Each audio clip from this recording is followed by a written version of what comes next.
You know that feeling when you're at the ATM and you hold your breath before checking your balance. Somehow not looking will change the number?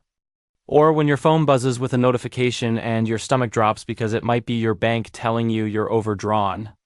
There's a specific amount of money that makes those moments disappear completely. And it's probably smaller than you think.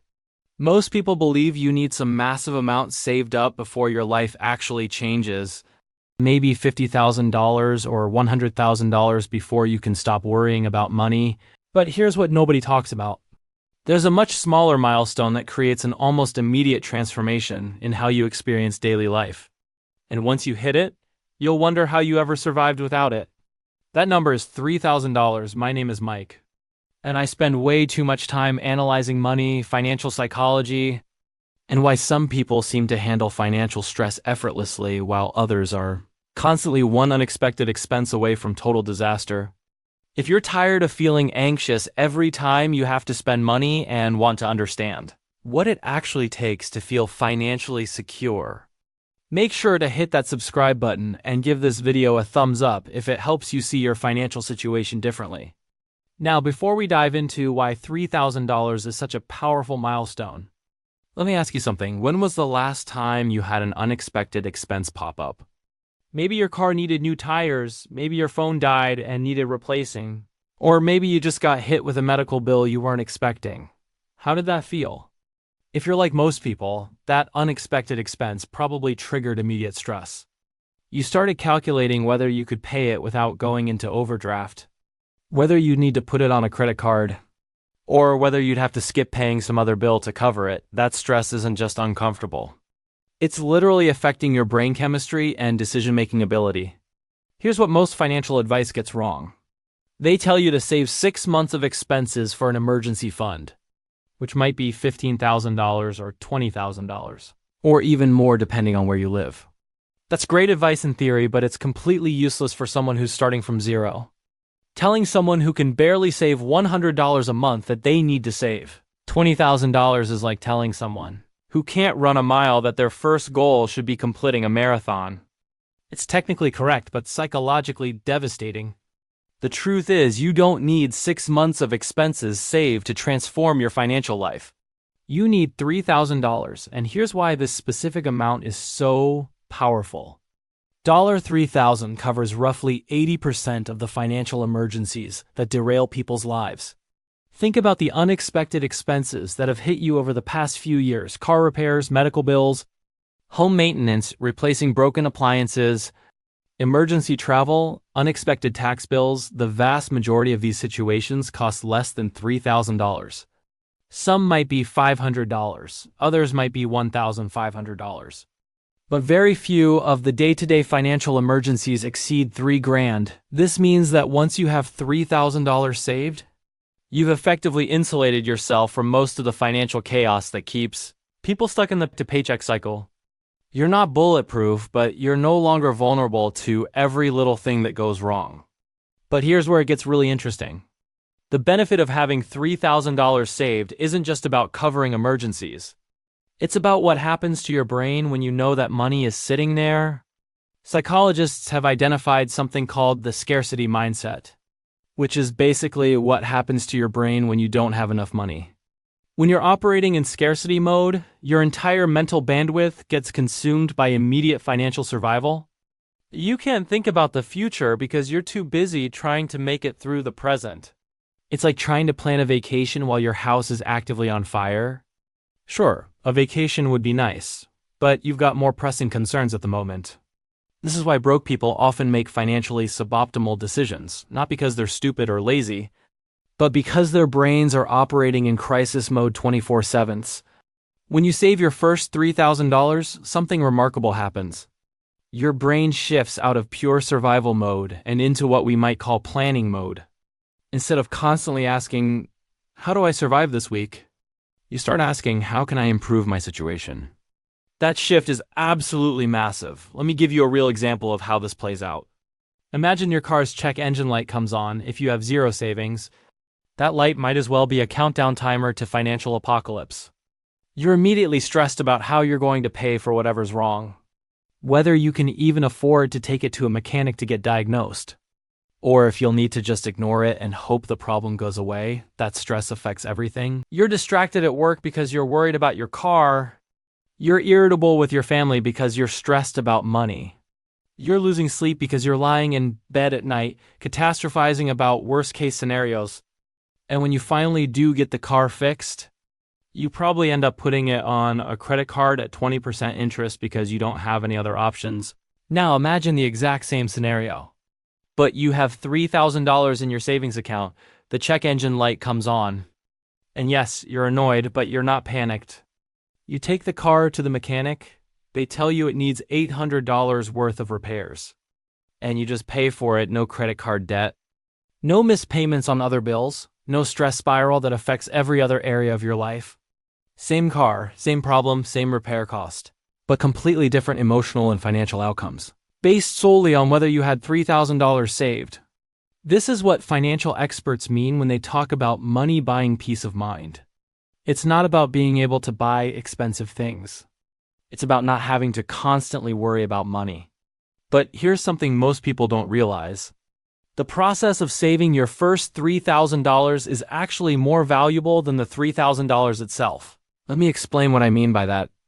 Saving $3,000 from zero requires you to develop skills and habits that will serve you for the rest of your life. You have to learn to track where your money is going. You have to learn to distinguish between wants and needs. You have to learn to say no to immediate gratification in favor of future security. Most importantly, you have to learn to pay yourself first, which means treating savings as a non-negotiable expense rather than just whatever's left over at the end of the month.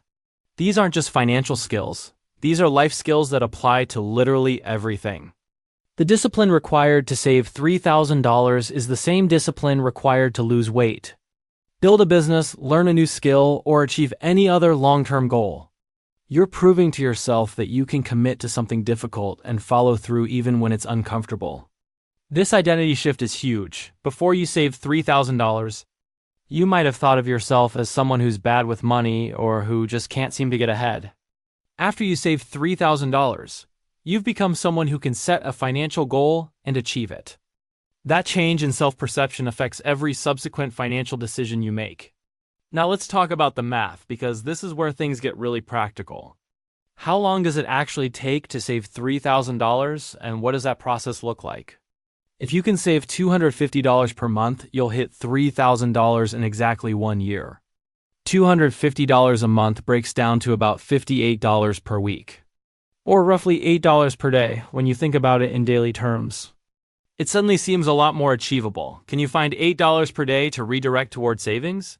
For most people, the answer is absolutely yes. Maybe you skip the daily coffee shop visit and make coffee at home. Maybe you pack lunch instead of eating out.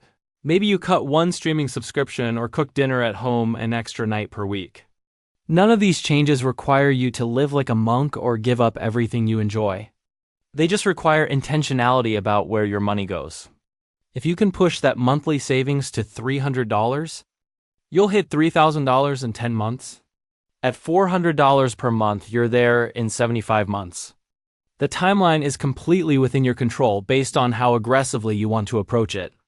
But here's the beautiful thing about this goal. It's actually achievable for most people within a reasonable time frame. 6 months to a year feels manageable in a way that 5 or 10 years doesn't. When you can see the finish line, it's much easier to stay motivated and keep pushing forward. And once you hit that $3,000 mark, something magical happens. You start thinking differently about money in general. Instead of viewing every dollar as something that disappears the moment you earn it, you start seeing money as something you can actually accumulate and control. This is where people often experience what I call the savings acceleration effect. Your first $1,000 is brutal to save. It requires massive willpower and constant vigilance. Your second $1,000 is noticeably easier because you've already built the habits. By the time you're working on your third $1,000, the process feels almost automatic. Many people who successfully save their first $3,000 find that saving the next $3,000 takes half as long. Not because their income doubled, but because their mindset and habits improved so dramatically. Let me tell you about something that happens when you have $3,000 saved that nobody warns you about. Your relationship with your job completely changes. When you're living paycheck to paycheck with zero savings, you're essentially a prisoner to your current employment situation. Your boss could be terrible, your coworkers could be toxic. The work could be soul-crushing, but you can't leave because you need that next paycheck to survive. This creates a power dynamic where you have essentially zero negotiating leverage. You can't ask for a raise because you're afraid they might fire you. You can't push back on unreasonable demands because you need the job more than they need you. You certainly can't quit to look for something better because missing even one paycheck could be financially catastrophic. But $3,000 changes everything. Suddenly you have what I call escape velocity money. You could quit your job tomorrow and survive for at least a month. Probably longer if you cut expenses aggressively. This doesn't mean you should go into work Monday and tell your boss where they can stick it. But it means you're no longer negotiating from a position of complete desperation. This psychological shift affects how you carry yourself at work. You become more confident because you're not terrified of losing your job. You're more willing to advocate for yourself because the worst-case scenario isn't as scary anymore. You might even start exploring other opportunities because you can afford to take a day off for an interview without panicking about missing work. Here's what's crazy: often you don't even need to use your savings. Just having it there changes your entire demeanor. And people notice, bosses, coworkers, clients, they all pick up on the fact that you're operating from a position of strength rather than fear. And in many cases, that confidence leads to better opportunities and higher pay, which makes it even easier to build wealth going forward. But let's address the elephant in the room. Maybe you're thinking that $250 per month sounds impossible given your current situation. Your rent is high, your student loans are crushing you. Your income barely covers your expenses as it is. How are you supposed to find an extra $250 to save? This is where we need to have an honest conversation about lifestyle and priorities. The average American spends over $200 per month on food they don't eat at home. That includes restaurants, takeout, delivery, coffee shops, and convenience store purchases. I'm not saying you should never eat out or grab a coffee. But if you're serious about building savings, you have to acknowledge that your current spending patterns are a choice. Some people spend $150 per month on streaming services and subscriptions they barely use. Others spend $200 per month on hobbies or entertainment. Many people are paying for gym memberships they never use or buying clothes they don't need because they were on sale. None of these individual expenses seem significant in isolation, but when you add them up, most people can find $200 to $300 per month of spending that isn't actually adding value to their lives. The difference between someone who builds savings and someone who doesn't usually isn't income. It's awareness and intentionality about where money goes. Here's a challenge that might change your financial life. For the next 30 days, track every single dollar you spend. Not to judge yourself or feel guilty, but just to understand where your money actually goes. I guarantee you'll be shocked by how much you spend on things you don't even remember buying. Once you have that awareness, you can make informed decisions about what's actually worth it to you. Maybe you realize you spend $40 per month on a subscription service you completely forgot about. Maybe you discover you're spending $150 monthly on food delivery, when you could cook the same meals at home for $30. Maybe you find out you're paying for services or memberships you never use. These discoveries aren't about deprivation, they're about alignment. When your spending aligns with your actual values and priorities, saving money doesn't feel like sacrifice. It feels like getting what you really want instead of settling for whatever your habits default to. Now let's talk about where to actually keep this $3,000 once you save it. Because this is another place where people often make mistakes. The purpose of this money is emergency protection, not wealth building. That means you need it to be safe and accessible, even if that means it's not earning much interest. A high-yield savings account is probably your best bet. These accounts are offered by online banks and currently pay around 4 to 5% interest, which is dramatically better than the 1% you'd get from a traditional bank savings account. That 5% on $3,000 means you're earning about $150 per year, just for having your money sit there. Which is nice, but not the point.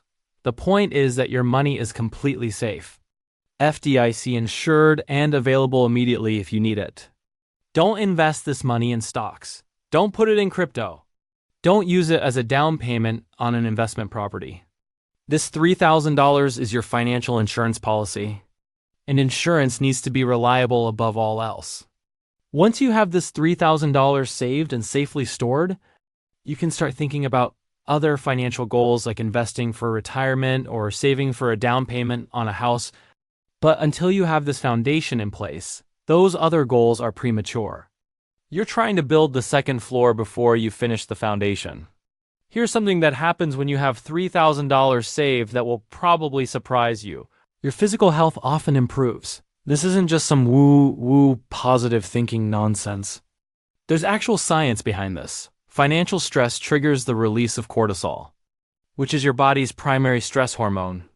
Chronically elevated cortisol levels are linked to weight gain, high blood pressure, poor sleep, weakened immune function, and a whole host of other health problems. When you eliminate financial stress by building savings, your cortisol levels drop, and all those stress-related health issues start improving. People who build their first emergency fund often report sleeping better, having more energy, getting sick less often, and generally feeling healthier. It's not because the money itself has magical healing properties. It's because they're no longer carrying around chronic financial stress that was literally making them sick. Your relationships improve too. Money stress is one of the leading causes of conflict in relationships. Whether that's with a romantic partner, family members, or even friends, when you're constantly stressed about money, you're more irritable, more defensive, and less emotionally available to the people around you. Building savings doesn't solve all relationship problems, obviously, but it removes one of the major sources of conflict and tension. You're not fighting about whether you can afford to go out to dinner. You're not stressed about how to split unexpected expenses. You're not lying awake at night worrying about bills while your partner is trying to talk to you about their day. Let me share something that might shift your entire perspective on this. The wealthiest people I know all started by saving their first $3,000. Not because $3,000 made them wealthy, but because saving that first $3,000 taught them the skills and mindset they needed to build real wealth later. You can't skip this step. You can't go straight from zero savings to being a sophisticated investor or successful entrepreneur. You have to build the foundation first. And that foundation is proving to yourself that you can control your money instead of letting it control you. The person who can't save $3,000 is the same person who will blow their first big bonus or windfall on stuff they don't need. The person who struggles to save $100 per month is the same person who will panic sell their investments at the worst possible time. The habits and mindset you build while saving your first $3,000 determine everything that comes after. Think of this $3,000 as your financial training ground. You're developing the discipline, patience, and delayed gratification skills that will serve you for the rest of your life. Every time you choose to transfer money to savings instead of buying something you want, you're strengthening those mental muscles. And here's the beautiful part. Once you've done it once, you know you can do it again. That first $3,000 is proof of concept that you're capable of achieving financial goals. And once you have that proof, the next goal becomes easier.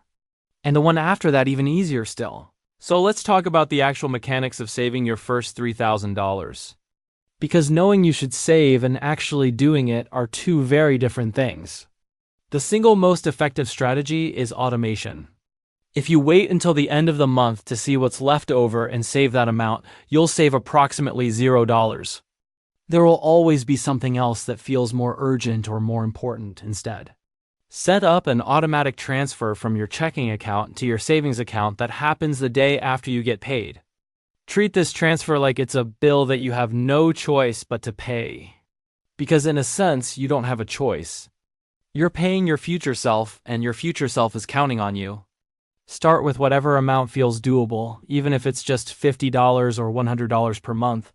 The important thing is establishing the habit and proving to yourself that you can do this. Once you've successfully saved for a few months, you can gradually increase the amount. Many people find that once they adjust to living on slightly less, they don't even notice the missing money. Your lifestyle expands to fill whatever income is available, which means it can also contract slightly without causing actual hardship. You just need to give yourself time to adjust. Here's a strategy that works incredibly well for many people. Anytime you get money you weren't expecting, whether that's a tax refund, a work bonus, money from a side gig, or even just finding $20 in an old jacket pocket, put half of it directly into savings. This accelerates your progress toward $3,000 without requiring you to dramatically change your regular spending. Another effective approach is what I call the spending audit challenge. Pick one spending category like eating out or shopping or entertainment and challenge yourself to cut it by 50% for 1 month. Take whatever money you save and put it directly into your savings account. This serves two purposes. First, it accelerates your savings progress. Second, it helps you identify areas where you are spending more than you realize without getting equivalent value. Often you'll discover that cutting your restaurant spending by half doesn't actually reduce your happiness by half. You are just spending money out of habit rather than intention. Let me address something that stops many people from even starting. You might be thinking that $3,000 isn't really that much money in the grand scheme of things. Your friend has $50,000 saved. Your coworker drives a $60,000 car. Your parents own a house worth $400,000. Compared to those numbers, $3,000 seems almost insignificant. This is comparison trap thinking, and it's absolutely toxic to your financial progress. The person with $50,000 saved started by saving their first $3,000. The person who owns a $400,000 house started by saving their first $3,000. Nobody jumps from zero to substantial wealth without going through these intermediate steps. More importantly, the psychological and practical benefits of having $3,000 saved. Don't care about what other people have. Your $3,000 provides the same financial security and peace of mind regardless of whether your friend has $50,000 or $5 million. You're measuring yourself against your own baseline, not against other people's highlight reels. And here's something that might blow your mind. That friend with $50,000 saved might actually be worse off financially than you are with your $3,000. If they have $200,000 in debt from student loans, credit cards, and car payments, their net worth is negative $150,000. Meanwhile, if you have $3,000 saved and zero debt, your net worth is positive $3,000. You're actually wealthier than they are, even though their savings account shows a bigger number. This is why comparing yourself to others is pointless and counterproductive. You don't know their full financial situation, and it doesn't matter anyway. The only comparison that matters is between where you are today and where you were yesterday. Let's talk about what happens after you hit $3,000. Because this is where things get really interesting. Many people experience what I call the savings addiction. Once you see that number hit $3,000, something clicks in your brain. You realize that if you can save $3,000, you can save $6,000. And if you can save $6,000, you can save $10,000. And suddenly you're thinking about financial goals that seemed completely impossible a year ago. This momentum is incredibly powerful. The hardest part of building wealth isn't the mechanics of saving and investing. It's overcoming the psychological barrier of believing it's possible for someone like you. Once you've proven to yourself that you can save money, that barrier disappears. But here's an important caveat.